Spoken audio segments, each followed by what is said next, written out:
christiangeekcentral.com. Hey guys, Peter Franson here from christiangeekcentral.com and Spirit Blade Productions. Recently, we celebrated the Christian Geek Central channel reaching 2,000 subscribers by doing a live Q&A with me, and a number of you showed up to the chat room and gave me things to talk about and shared your thoughts on some things over the course of, well, it was supposed to be an hour, but after about 45 minutes or so, the internet at my house and in my area just gave out, and that hadn't happened in a while, so it was a disappointing surprise. But I had a great time with all of you who showed up, and so I want to give you a chance to enjoy that whole conversation if you missed being there. And then on top of that, after I play what we recorded from the live Q&A, I'm actually going to come back and then answer some of the questions that remained in the chat room that I didn't get to, but because the internet went out, but that I copied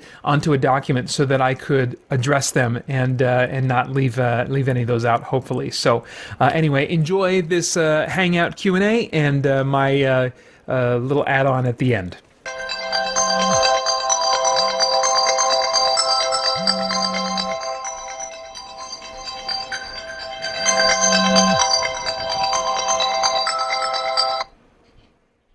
That must mean it's time.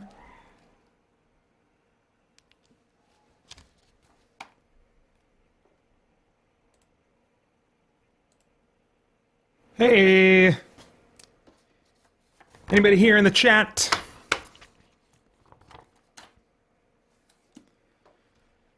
Finally got off my duff and shared on social media.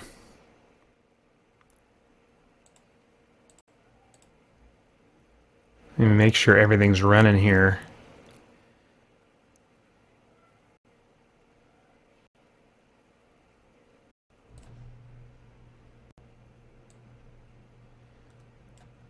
Let's see, is that there we go. Okay, so now it's showing up there.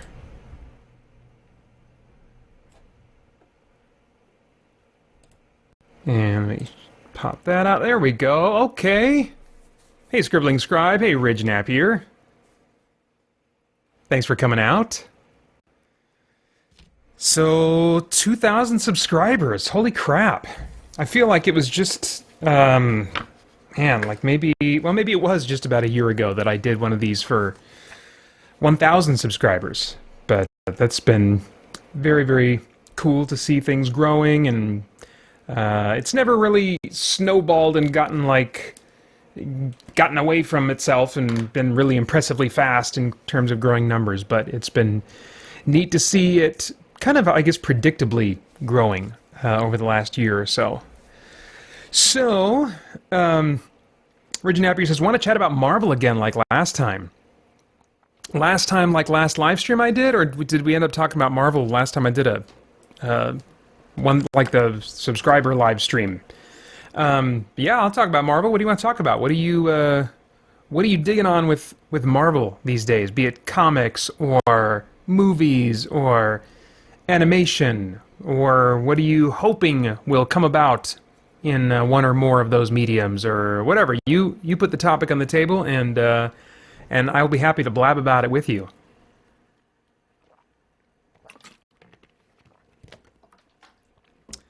I, at the last second, remembered, I almost forgot, to print out the +3 page of many topics, which replaced the +2 page of many topics during the Extra Life live stream.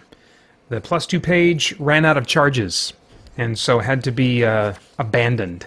But I unearthed this artifact. The +3 page of many topics is even more powerful than the +2 page.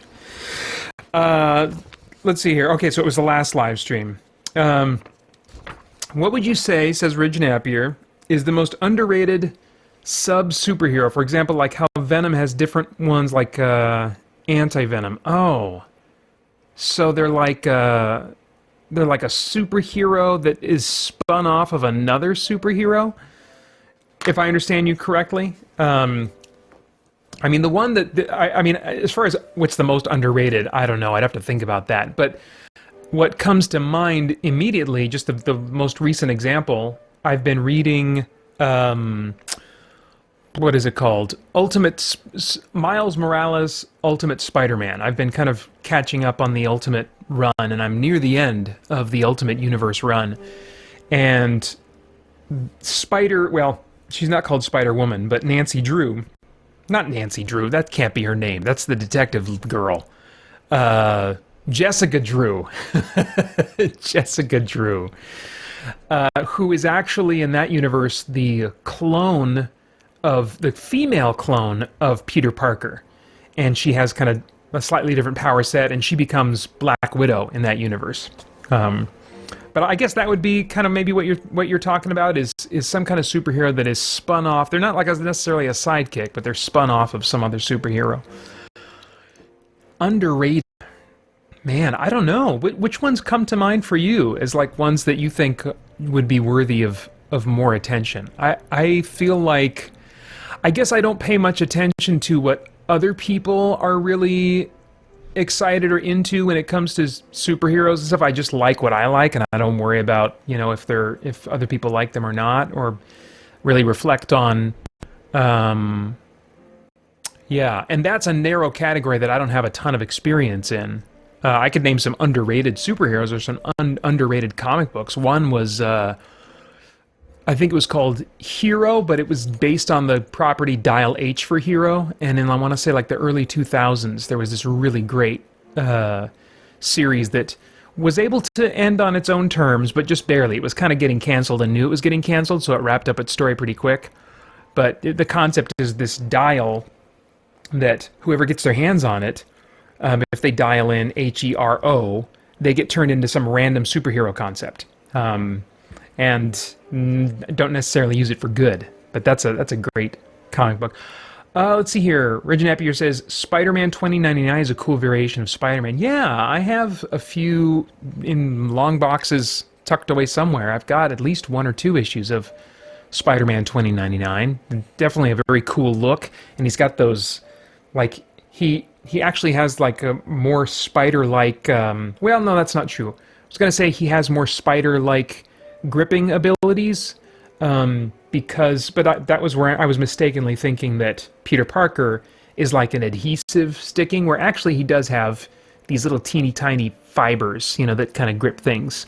But whereas the 2099 are like these much bigger single like hooks that come out of the tips of his fingers, and he can like really like scratch people up with them too.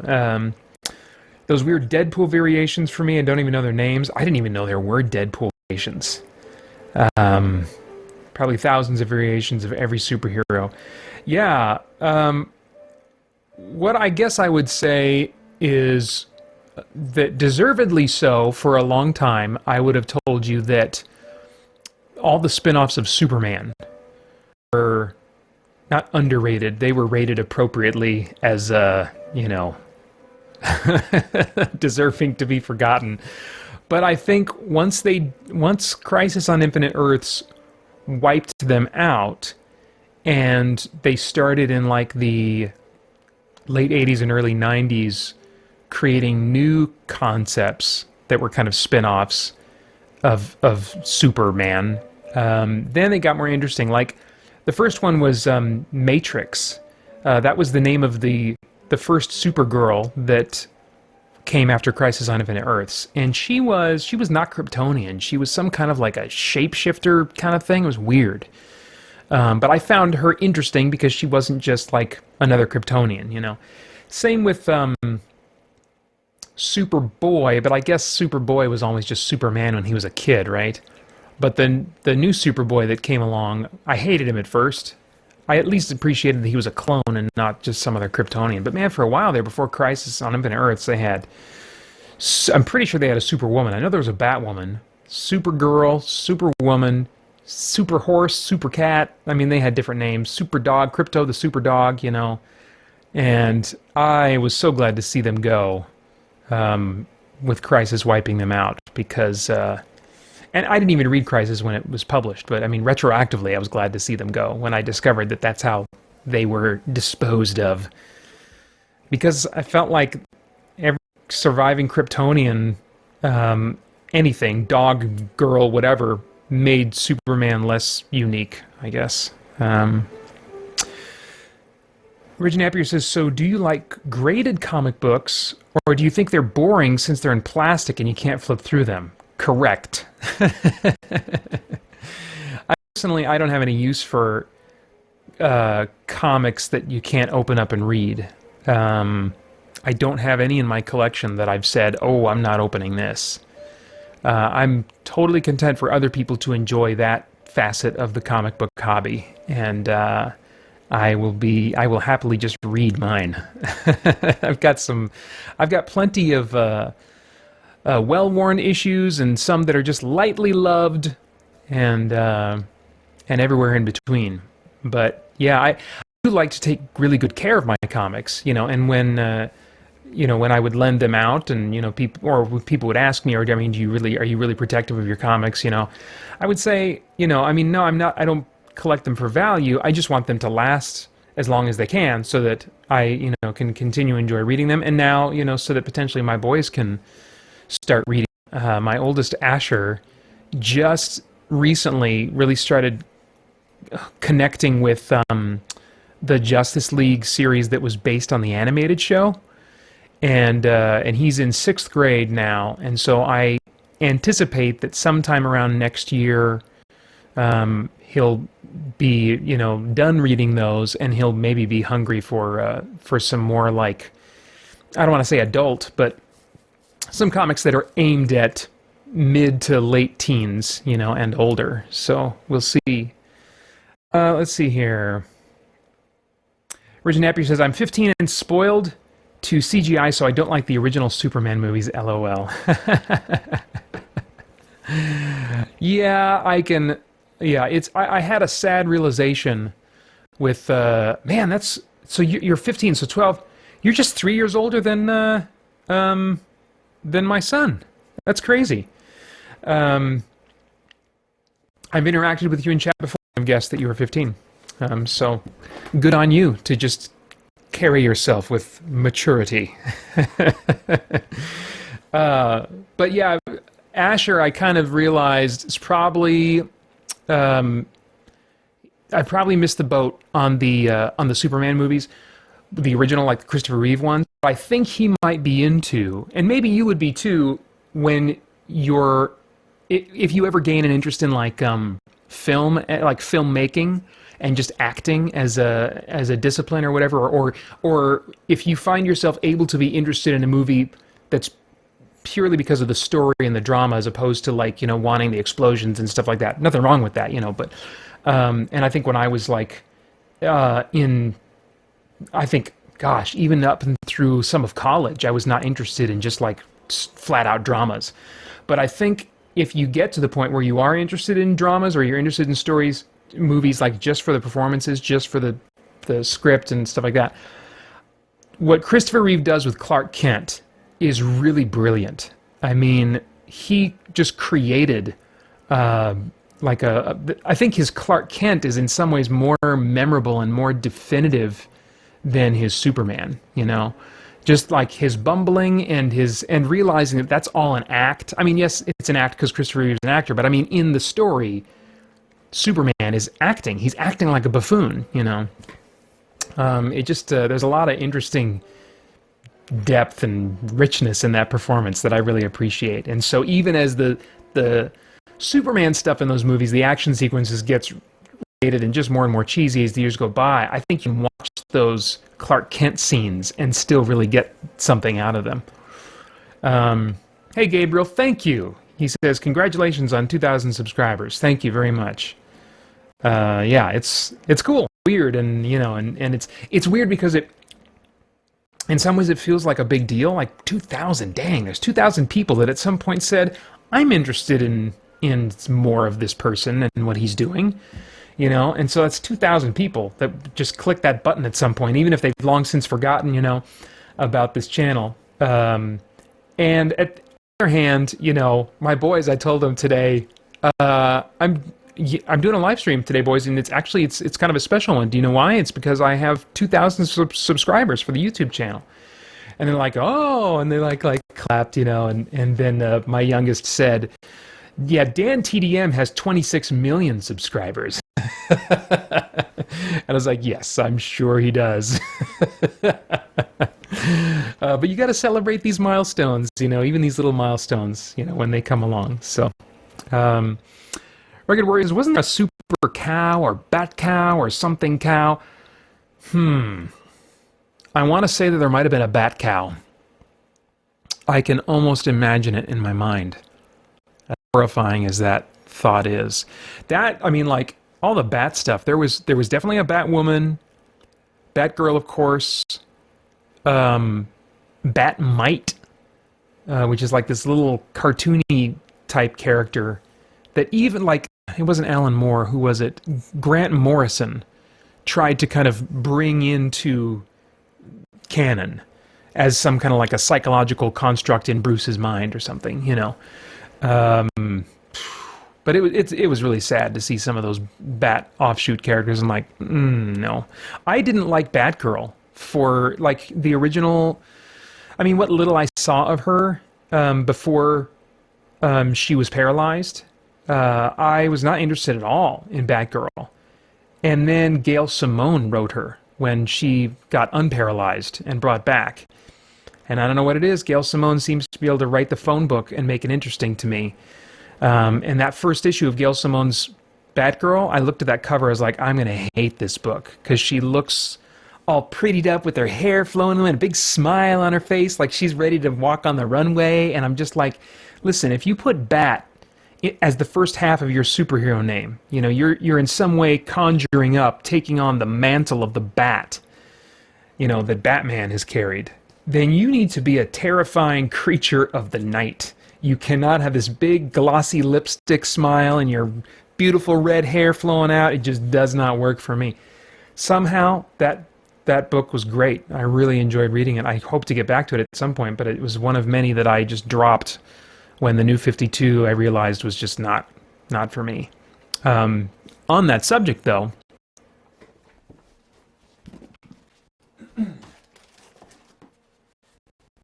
I ordered myself this not too long ago, and looking forward to reading. It's just Volume 1. Volume 2 isn't going to come out till sometime in May, I think. And my original plan for my Essential Issues series, of which I just posted one recently, and it had been quite a while since the last one, my original plan was to have that whole series lead up to my reading of this complete story, which would then determine for me whether or not I would return to DC Comics, to purchasing DC Comics and keeping up with their stories in any way, But that Essential Issues series, there was a lot more essential issues than I initially thought when I came up with the concept. There was a lot more stories that I would consider like essential issues. And so it's taken a while to get through that. I mean, there's still a long way to go. We're like maybe a fourth of the way through the list I have for that whole series. So I'm actually going to jump ahead, and just because it'll be more timely and relevant. And as soon as I'm able to read Volume 2, I'm going to do a review and essential issues, of that story. And then, even if I read it and I'm like, well, crap, I'm still not going back to DC Comics, I'll still plan to continue with the rest of my Essential Issues series, because they could always get another chance to turn the ship around if Doomsday Clock doesn't do it for me. Let's see here. And hi, Rugged Warrior. Thank you. Hey, Reed Benson. Thanks for coming out. Ridge Napier says, wasn't there a Superman 2 with a different ending as a director's cut? Well, yes, sir, there was. And I was so excited to see that. Because, I mean, there's a whole thing. The commentary for that's another thing that, like, if you ever get into movies and being interested in how movies are made, you might enjoy those Superman movies just to watch the behind-the-scenes features. There's some great documentaries on those Blu-rays about the making of Superman and what a significant thing it was to make a superhero movie, to throw a bunch of money at it, to really do it proper, at least at the time, and to take it seriously. That's not to say there wasn't humor. There's lots of jokes in the Superman movies. But the core of who Superman is, they took that seriously, you know. So anyway, but there was like a whole thing with Richard Donner and the Salkinds, who were the producers on those movies, and he just was not getting along with them. And to save money, they were shooting Superman 1 and Superman 2 at the same time. That's not a like crazy rare thing. Movies will do that, you know, once in, you know, a little more often than every blue moon, I suppose. Like, for example, the Matrix movies, Matrix 2 and 3, were shot back-to-back at the same time, as was the Avengers Infinity War and Endgame, if I'm not mistaken. I believe they were shot... No. I think they were planning on shooting them at the same time, and they just realized, no, we can't do this. We got to do them one at a... But they did those back-to-back. But, like, Matrix Reloaded and Matrix Revolutions, I'm pretty sure, were filmed at the same time. So actually potentially go from filming one scene in one movie to kind of like shooting another scene in the third movie, you know, or whatever. So anyway, Donner shot a bunch of Superman 2. And then there was the upset with the Salkinds. He got fired and replaced with another director. But because of some kind of like, I want to say like a union thing, the, you know, Directors Guild union or something, I don't know. In order to not credit Donner as the director, the new director would have to film a certain percentage of the movie. And so he reshot a bunch of scenes that Donner had already shot, and then he shot alternate and additional scenes that Donner did not shoot. And one of the big changes is the ending, but if I remember correctly, that was going to be changed. Oh yeah, that was a change that was made when they realized they needed a better ending for the first one. So they, during filming, stole the idea for the ending of the second movie and made it the ending of the first movie. So spoilers, if you see the Donner cut, it ends very similarly to the original Superman Richard Donner movie. You're welcome for the compliment, Ridge Napier. Scribbling Scribe says, LOL. I'm not sure what earned that LOL. So you have to let me know what you were laughing at there. Yeah, Reed Benson says, there was super bat everything in the Silver Age. Yeah, Silver Age.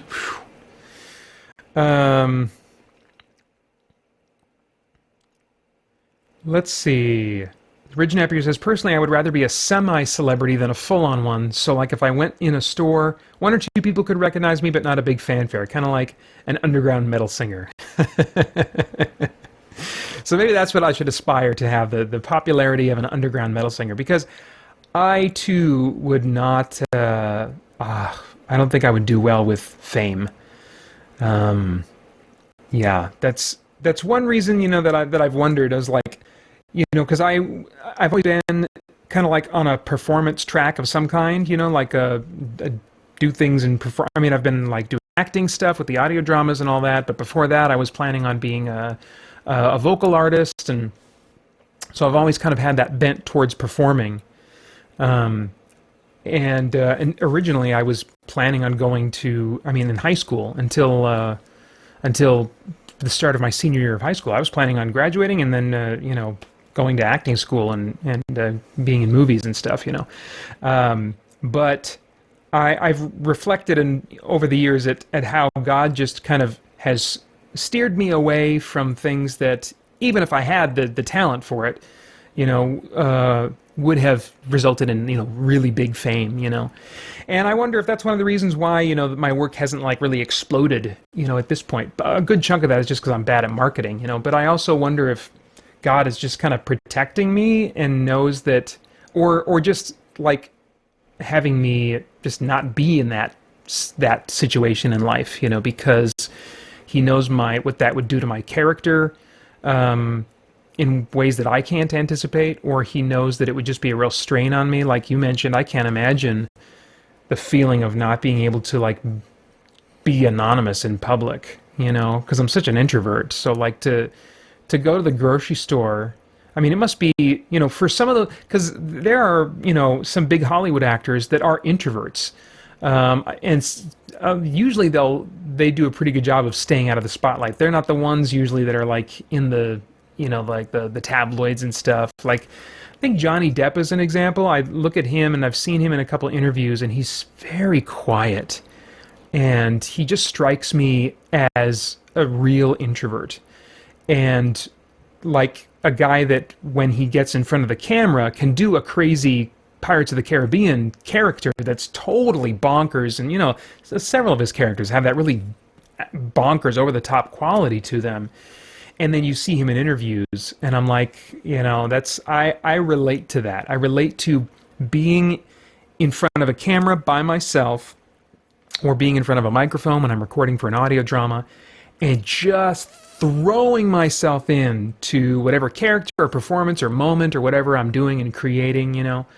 But like, we just had somebody over today because we're getting our windows replaced in our house, and we had someone over to kind of talk us through that, and you know, just a stranger. He's been in our house before, but you know, I like clammed up, and you know, and he was like, "Hey, Peter, you know, your office looks you know, like it's got even more fun stuff in there." And I was like, Yeah, I've probably gotten some stuff since last time, you know, or whatever kind of, you know, muttered awkward thing I said. And I can be the same way at church. I'm very quiet and don't speak out a lot unless I'm in a mode for speaking out, you know. It's a switch that I turn on, and it's turned on now, you know. Or if I'm in a social setting, I can just kind of choose, I'm going to engage with this moment socially, and so I flip. It's a weird thing. I flip the switch, but other times I can just totally sit in a room and be quiet and not say anything, and sometimes even want to just not be noticed. And yeah, let's see here.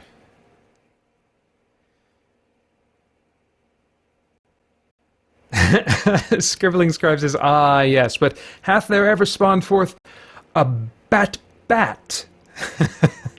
He says. Ridge Napper says, "Do you own anything signed by Stan Lee?" I don't. I've got some signed stuff. I've got a Spawn comic book signed by Todd McFarlane. It's pretty, you know, I mean, well, I guess it was back. It's a book from, I want to say, the late 90s, early 2000s. I was going to say, oh, it's a special edition. It's like some kind of foil thing, but they were making those right and left, and most of them are probably worthless. But a friend of mine was really big into Spawn, and he was also just kind of a giver. That was kind of the way I think that he, probably, you know, I wouldn't have said this at the time, but like his love language, the way that he feels cared about, and the way that he communicates care to other people, and appreciation for other people, is by giving them things, you know. He and he would buy me sometimes things that I'd say, "Oh my gosh, that's too expensive, man. He can't be spending this money on me," you know. He bought me my, well, I guess you guys can't really see it, but I've got a, let me see if I can move the camera here. I've got a big Crisis on Infinite Earths poster back there, that he bought for me, and he didn't buy the frame, he bought the poster. And so that actually didn't, you know, I mean, at the time, it was like probably $20 or something. And that was a lot. That's a lot for somebody to, you know, especially back then before we were like, you know, out of college and like working and had money to burn and stuff, you know, before you get married and have kids. But then he also bought me my, also up there, and this one was expensive, but it's way up there in the middle there, my Green Lantern battery. That was his wedding present to me. But anyway, yeah, he bought me a Spawn comic book that was signed by Todd McFarlane, because McFarlane, unless he's changed addresses, has lived in the Valley for decades. Scottsdale, I believe, is where he lives. And so it was more common for him to be around for signings and stuff like that. So yeah, I've got that tucked away somewhere. That might be an issue that I have not read.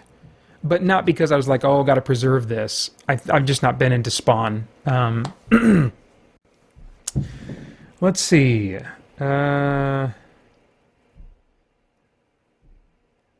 You got to read. Benson says, I believe there was a Bat in the Mighty Mouse cartoon reboot. I got a toy of him in a Happy Meal. That's crazy. I didn't know there was a Mighty Mouse cartoon reboot.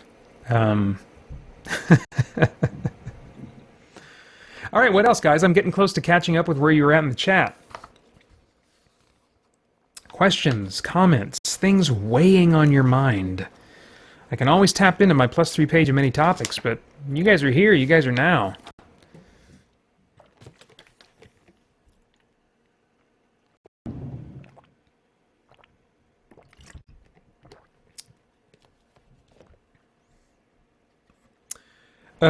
Ridge Napier says, my uncle's a huge superhero fan, and he said that straight up Superman Returns was extremely boring.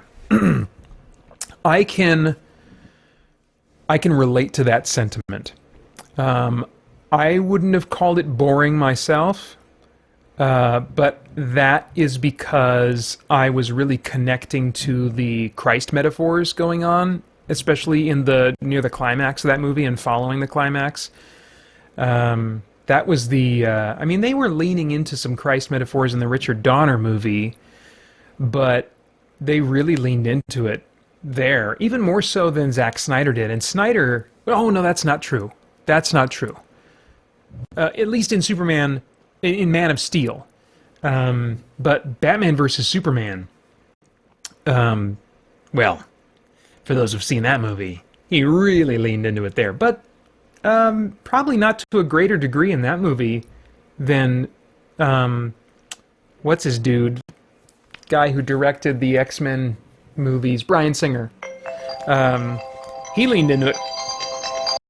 Alright, we had troubleshoot this. I'm assuming it'll disconnect me again soon.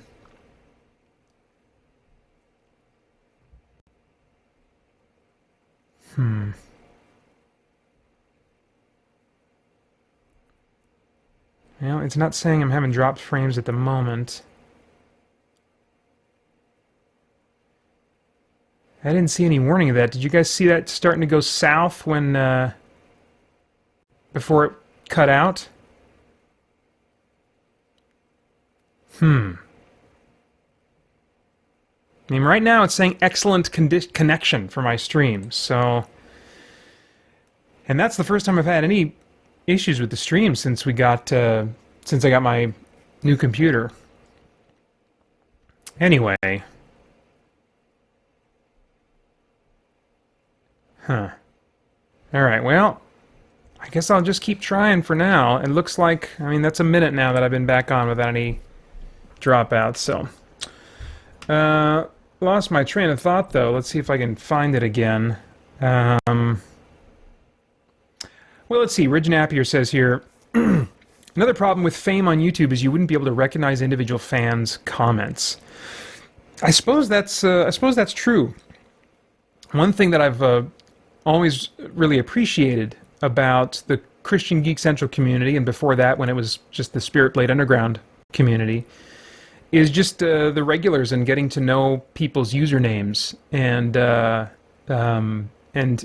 getting to know their personalities, their interests, and just getting to connect with them on a deeper level, you know, like via email. And there are some that, you know, over the years I've gotten close enough to that, you know, they have my phone number, you know, and I'll get texts, you know, now and then, and that's a very small number, but I've appreciated that over time, you know, I can, because of the size of my audience, there's a few people that are especially interested in investing in connection with me and in just being, you know, open with me, and I honor that, and I really appreciate that, and trust gets built over time, and so you can, you know, develop these connections with people, you know, that it's really cool. I would think, I could be wrong, but I would think that even as your audience gets really big, there would still be kind of like a core that would be consistent and that you would get to know more. I suppose if that core gets big enough, then you would get to a point where you can't give as much time to individual emails and stuff like that, you know, but I feel like I'm still a long way from that. That, like, especially if somebody sends me an email that's, you know, it's not a public comment, it's an email, that says to me they really want to connect with me, you know, and on a just kind of a deeper level, you know, because there's something about private messages that I think is more personal because there's not an audience. I think when we're leaving comments and communicating with each other, I think there's always a part of us that's aware if there's an audience, if there's other people that are going to be reading this or looking at what we're typing. But if it's just one other person and the message is for them, I think we open up more. I think we get more honest. And I think that's appropriate. You don't want to like just put everything in your heart out there for the whole world to see, So anyway, let me reload the chat here just in case, because it says chat disconnected. Please wait while we try to reconnect you. Unable to connect to chat. Please try again later. So maybe I just need to X out the chat and restore chat. And no, I don't know. Maybe I'm not doing this right. Do I need to just refresh my whole streaming page? I'm afraid of what'll happen if I do that. I probably shouldn't do that. But I will anyway. Here I go.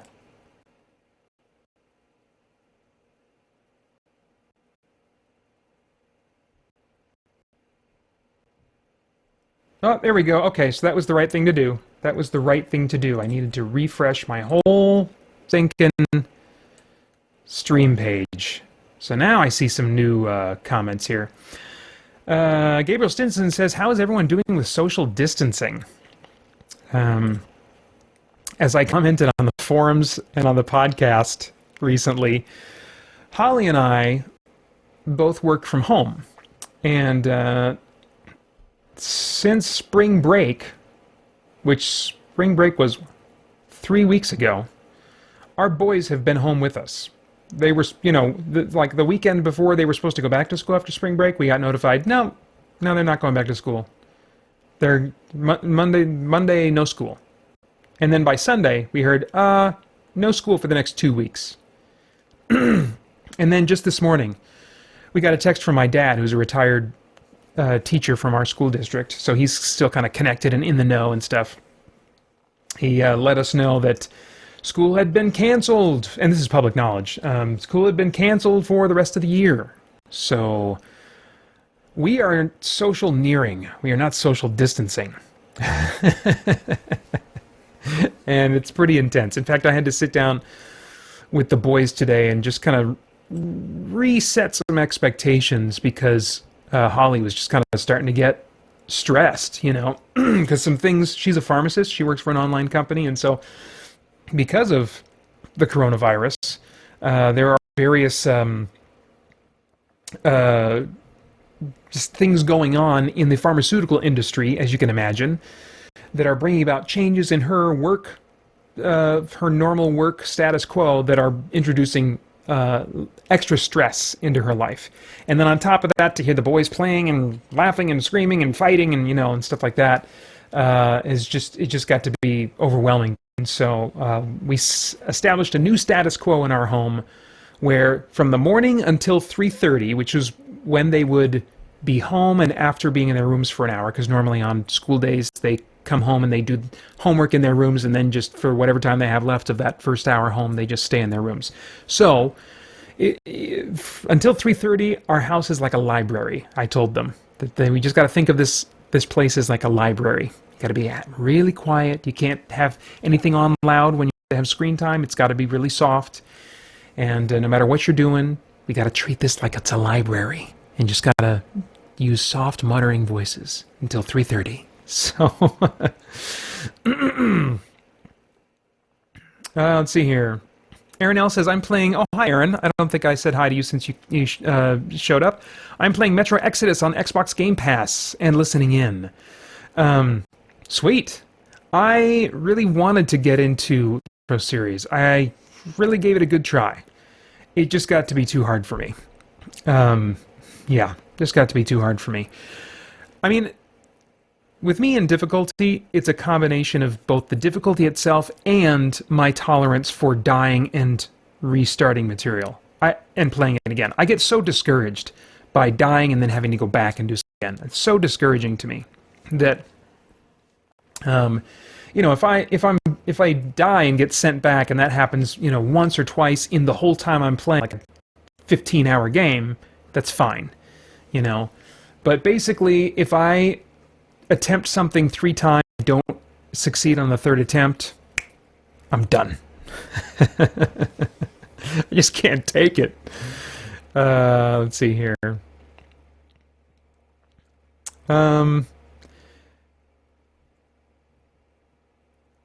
Yeah, Scribbling Scribe says email is very underrated in our generation, I think is what you mean there, of instant communication. Emails take more time and are therefore often far more substantial.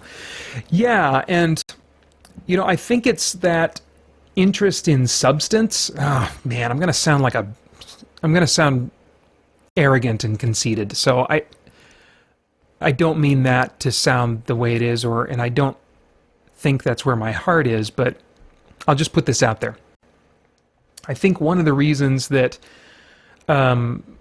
Christian Geek Central has not become more noticed and stuff like that is because of my lack of interest in most social media platforms. We have forums at christiangeekcentral.com, and that's really become something of a novelty. It's a bit of an antiquated concept. I mean, Facebook really replaced forums, and Twitter replaced Facebook, and with each iteration of the new hotness in social media, the substance that is possible in what people can share gets smaller and smaller and thinner, And for me, the content that I produce, I'm doing stuff about video games and a bunch of dorky, nerdy stuff, and a lot of it's, fun, but it's within that context that I also want to talk about deeper things and treat topics with more care and substance and length, I mean, you can't, there's just things you can't do on Twitter or even Facebook, or in the comment section of a YouTube video. I just got a YouTube question today that was like a question about basically who goes to hell. And I was like, yeah, wow. I mean, I totally want to engage with this comment and with this person and this question, but I just had to confess to them in my answer, oh crap, we're getting dropped frames here. Am I going to cut out again? So at that point, the internet died, and I was in the middle of talking about responding to someone's question that was kind of like a pretty substantial, heavy nature, and I kind of was going to say that I had to kind of just preface my comments by saying, this format is really a difficult one to try and answer that kind of question on, because it doesn't allow for really long form answers that can really be more thorough and of substance and stuff. And so I've really just come to value communication that's one-on-one, communication via email, and any communication forms that will allow a nice back and forth to go on, maybe over an extended period of time if both parties want to be involved in that, and that I think when you're speaking privately, you can be more real with each other, even though we try to be real with each other in other contexts. I think that those private one-on-one emails, there's just a more potential for being personal and deep and more thorough in chatting about whatever you're chatting about. So, so I wonder, how much growth that my content has missed out on because I just haven't given myself to spending much time at all on those social media platforms that I don't find conducive to exchanges that have more substance to them. So, but I think that the content that I do produce, where I produce it and how I produce it, is that much more appreciated by those who find it. That's the sense I've gotten from the feedback over the years, is that what I'm doing there is a uniqueness to it, and I think that's part of it. So even though I do always want to consider how I can connect with people via some of these other social media platforms that I do not gravitate toward, I definitely have some degree of peace and satisfaction about neglecting those to some degree in favor of creating content in formats and in through mediums that have more potential for being substantive. All right, so let's look at some of these comments that I missed because the internet went out. Scribbling Scribe commented, I might have read this already. Email is very underrated in our age of instant communication. Emails take more time and are therefore often far more substantial. I think I did springboard off of that comment. Ridge Napier asks, what is your opinion on vaping? I don't really have an opinion on vaping. I think that, except the opinion I would have on anything else that is potentially addictive. So if you're using, vaping fluids or whatever they're called that have an addictive property, like nicotine or something like that, then I think that, we want to be in charge of our bodies because we want to be able to give our bodies over to God's purposes for our lives. And so when we engage in any kind of addictive behavior, where we lose control of ourselves and we are bent toward a certain activity that we cannot control, then we have lost the ability to give part of our lives to God, because some substance or craving or something is controlling us. And that's the case with so many geek things as well, that it doesn't have to be a clinical addiction. If we are giving ourselves over to something that we can't say no to, and I'll readily confess, there are things in my life that I really struggle and sometimes fail to say no to when I should say no to them, just like I don't need to give my time to this. I should give my time tonight to my boys. I should be willing to go and do this and self-sacrifice in some way, So there's all these moment by moment, day by day opportunities, and many of them I miss because in the moment I just don't choose what is the best thing to choose, So I think as far as vaping goes, that would just be one more thing. I think you also want to be considerate of other people, just that goes for like why we would not use certain language, The Bible doesn't outlaw a certain number of words, certain what we would call cuss words and stuff, but the principles in Scripture would say to use your words in a way that you can, have weight in your words can have weight in someone's life. If you're going to unnecessarily be off-putting to someone because of the language that you use, then you're going to miss out on opportunities to speak into their lives, to invest in their lives. And so the same thing is true with something like vaping. So those would be my only thoughts, I guess, right now on vaping. Scribbling Scribe, a fellow Mesa liver citizen person comments, now schools in Arizona are off for the year. Crazy. Yeah, I saw that and it didn't wait a minute, did I know about that yesterday? I did know about that yesterday. I learned about that just yesterday morning. And we did this live stream like 2 mornings ago, so I think I saw that and it didn't register because I hadn't gotten the announcement. I didn't hear about it until I think the following morning. But yeah, we are adapting to that now in the Franson household where we both work from home. And so as I've said on the podcast and on the forums, while other people are practicing social distancing, Holly and I are dealing with social nearing with our boys. And that definitely has some stresses and challenges involved that we are adapting to. Reed Benson says, have you ever heard of Apologia Church out of Arizona? If so, do you have any opinions on their methods? They're very Calvinist, but they're also very evangelistic and anti-abortion. I have not heard of this church. I don't take a strong Calvinist position, but there are some things about Calvinism, some principles. There's some heart in Calvinism that I really appreciate. They have a very high view of God, and so I don't see being Calvinist as necessarily a negative thing, apart from, some things that I would say, yeah, I don't see Scripture that way, but I mean, I think that all these different denominations, they're all pretty much, missing out on some little detail, I think, anyway, that's kind of a side topic, but yeah, being evangelistic is good. I think being anti-abortion is good. That's to simply state my position like that is oversimplistic and broad. So I'll just say that there are some more comments I would like to make on that. But I'm most curious about your comments here. Do you have any opinions on their methods? So I don't really know anything about their methods. I take it maybe they're controversial. Someone else commented on them. Scribbling Scribes said in response to that, Apologia is awesome. I have learned so much from them over the years, and their work fighting abortion is encouraging. So yeah, I don't know anything about that organization, so I'll have to look into that. Ridge Napier says, I don't trust vaccines. Bill Gates said if we do a really good job on them, we can reduce the population, basically.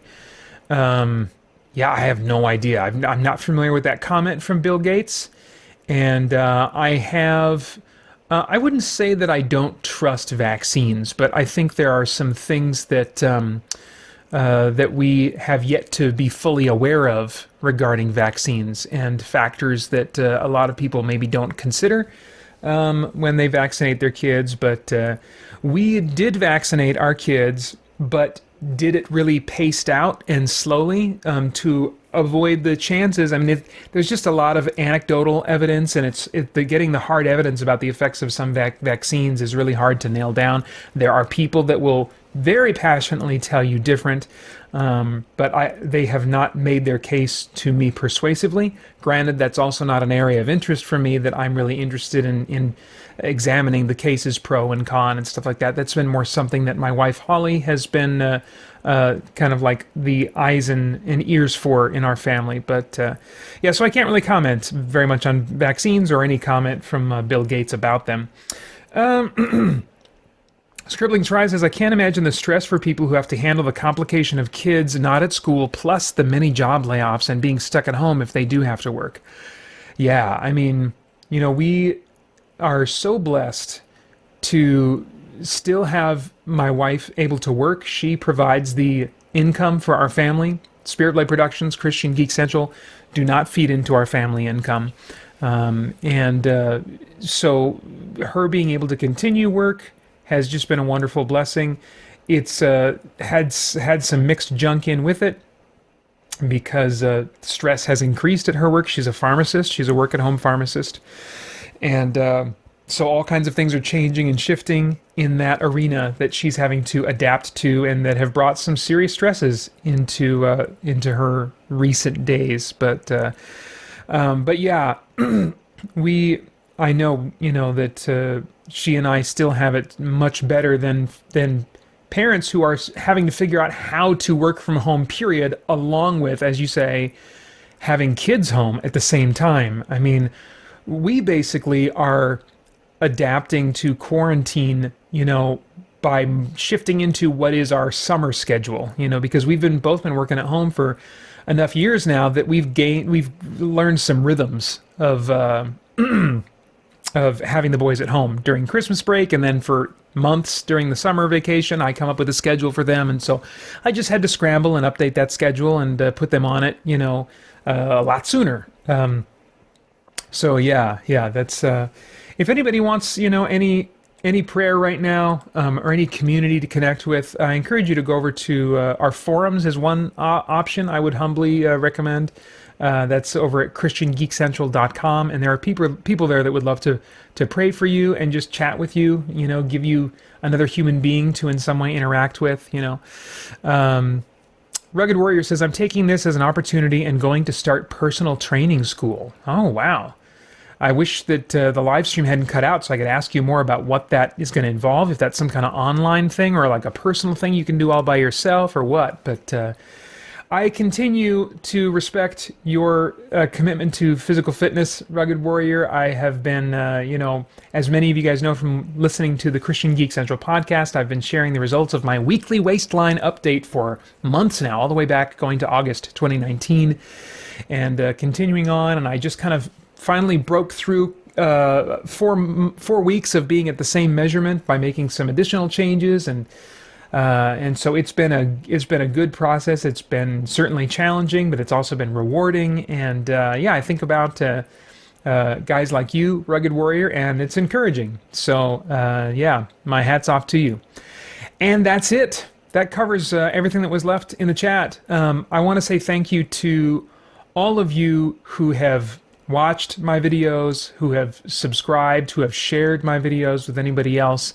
You guys have been instrumental in helping this channel to reach 2,000, and it's people like you that will, if God is willing, allow us to get to 2,500 and 3,000 and beyond, whatever God wants to do. So thank you for being a part of what God has been doing in the Christian Geek Central channel and beyond that. So thank you very, very much. That's it. I look forward to talking to you again another time. Bye-bye. Hey guys, thanks for tuning in. We've got a ton going on here at Spirit Blade Productions and Christian Geek Central, including our in-depth Bible study for geeks, movie, game, and other entertainment reviews or commentary, live streams, Christian geek news, original audio dramas, and tons more. And on top of all that, you can become a Spirit Blade insider with an influential voice and get access to exclusive content and rewards. It's your involvement as a patron that will keep all of this going and growing, so I want to thank you for your consideration in that. For more information, please check out our Patreon page through the link below at patreon.com/spiritbladeproductions. Thanks for listening.